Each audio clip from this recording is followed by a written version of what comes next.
Ce matin, j'ai lu dans le Times que Lady Ashton a demandé un avion privé pour mieux remplir ses fonctions. Comme si j'exigeais à France Inter la présence de Catherine Deneuve à chaque chronique pour surveiller ma diction.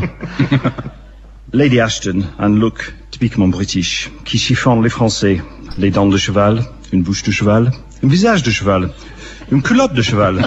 Ah, c'est plus chiant. Et pourtant, on n'a aucune envie de la monter. Oh. Alors ça c'est misogyne, vous voyez. Ouais, ça c'est misogyne. Pour une raison. Pas drôle. Elle n'a pas de menton, mais quand même possède une sorte de double menton qui marque les transitions subtiles entre visage et cou. Des lignes sur son cou sont comme les marques témoignages de grandes crues des années précédentes. Oh.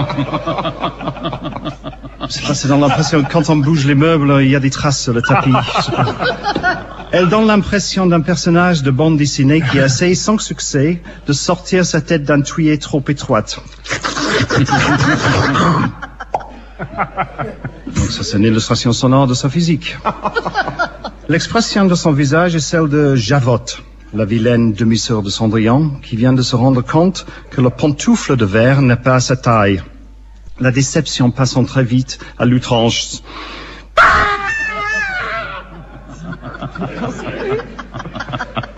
Son nez est monumental, magnifique. La ministre a été très critiquée pour ne pas s'être rendue à Haïti immédiatement après le tremblement de terre afin de représenter l'Europe. Mais elle avait simplement peur que des Haïtiens à la rue viennent s'abriter dans ses larges narines. Imaginez le scandale.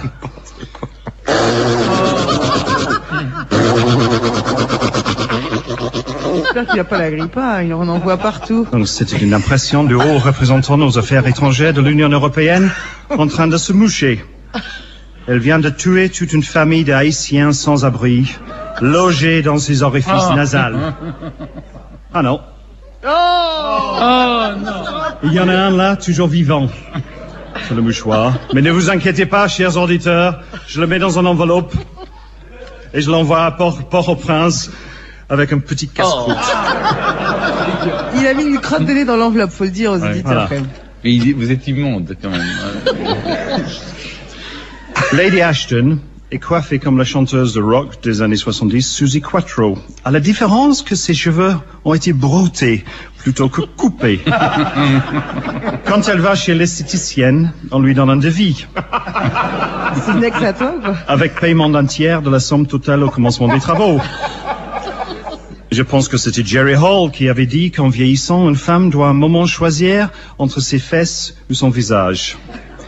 Catherine Ashton n'a jamais pu choisir, ne voyant pas la différence. Ses yeux ressemblent à deux petits oiseaux qui se sont écrasés contre la falaise blanche de Douvres.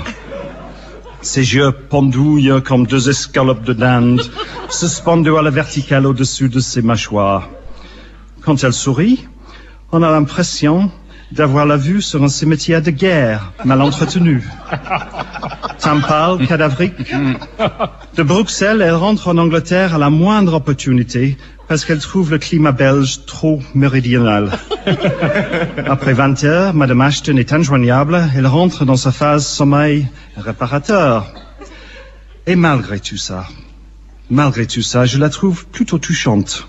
Elle pourrait être l'héroïne d'un film de Ken Loach, un genre d'assistance sociale. Elle est le compromis de 27 États européens qui se sont réunis pour dessiner une gazelle, mais qui ressortent avec un chameau. Dans la logique, on appelle ça un résultat reductio ad absurdum, qui démontre par le ridicule de sa conclusion que le raisonnement était fallacieux, mais ce n'est pas la conclusion qu'il faut remettre en question, c'est le raisonnement. Et c'est avec cette pincée d'acidité que je conclus.